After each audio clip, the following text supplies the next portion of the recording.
mayroon pa rin akong warranty nito.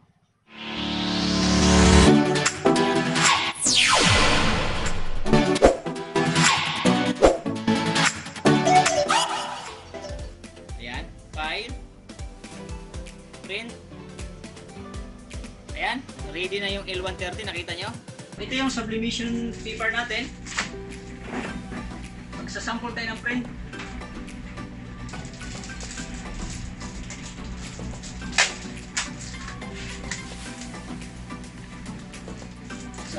Sa sublimation paper,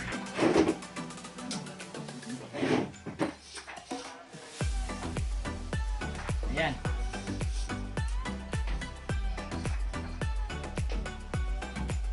Ang palatandaan dapat dito sa nalagay sa puti ha, hindi dito sa green ha.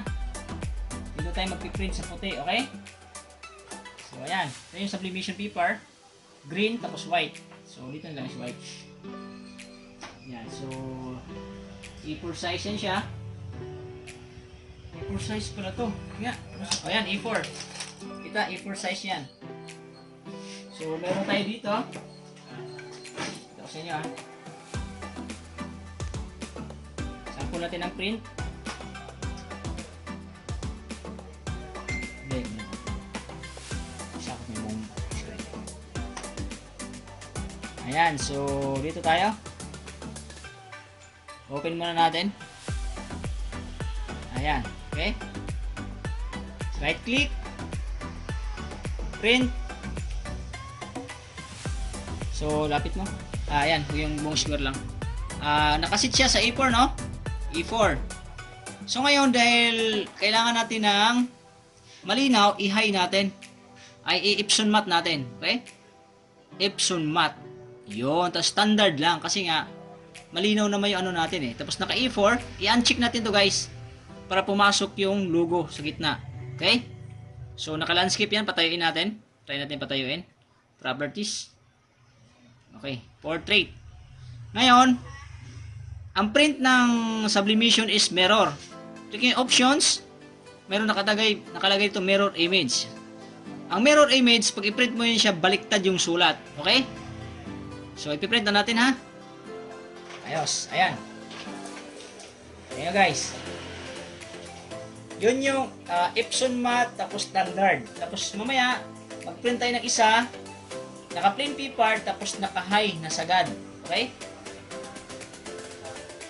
Oh, see? So kayo makikita, baliktad. So grabe pala yung kain ng ink pag naka Epson matte. Kasi pag dinidikit natin to sa t-shirt guys, pag ganun, idapa natin. Pag dinapa natin, makibabasa nyo. Tingnan nyo, video mo. Kita ba? Nabasa? Diba? Kita nyo guys, nabasa nyo na? Kung hindi nabasa, pasensyahan na lang kayo. Kasi nga, mirror. Kaya padapain kasi ito siya. So, isang print pa tayo. Last. Kung ano yung pagkakaiba sa Epson matte standard at saka plain paper na naka-high. Ayan, naka-plain paper lang. Naka-plain paper. Kasi papel lang yan. Tapos i-high natin. Ayan. Pwede rin, customs natin high. Check natin yan.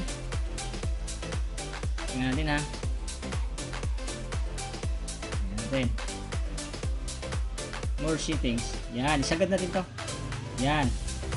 High yan, naka-super high na yan. Tapos naka-mirror na rin siguro to. Okay na. Yan, print natin. Tingnan natin pagkakaiba.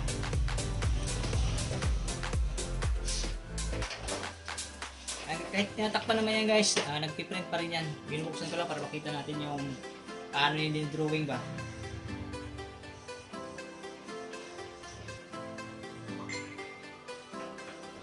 Check natin kung alin ang mas malinaw. Kasi ito, naka-mold. Ibig sabihin, naka-emboss. Pang ano kasi ito? Pang lata. Ito, naka-plain lang talaga to. Kaya magkaiba sila ng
mas maganda yung print ng Epson Matte Standard kaysa naka-plain siya na naka-high, nakasagad, yung tulad sa L120.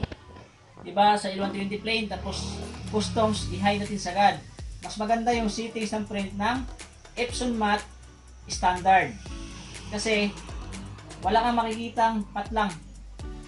Yung gumuguhit-guhit, puro talaga siya, puro. Okay? Ito, meron kang makikita na parang may line. Ayan o. So, hindi siya ganun ka puro yung sulat sa naka-high lang. So, ayun. Yun ang pagkakaiba. So, ngayon na-explain ko sa inyo todo.